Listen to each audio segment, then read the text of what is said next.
ፐርሰናል ብራንድ ምን ያህል ጥቅም አለው እዚህ ጋር? well it's what you build every day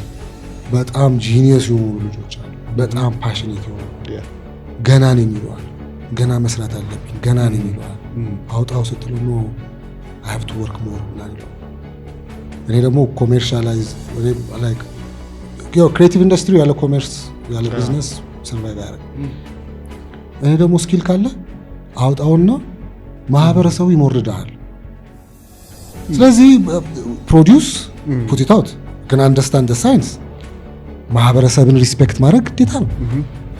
ሴት ልጅን ሪስፔክት ማድረግ ግዴታ ነው ትዳርን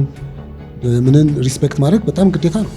ከዛ በኋላ ያ ማህበረሰብ ሞልድ ሲያደርግ አንተ የራስን አርቲስቲክ ካራክተርህን ደግሞ ለምን መሰለ ኦዲየንስ ከሌለ ለሻወር ከሆነ የምትዘፍነው well good ምንም ጥቅም የለም ያውት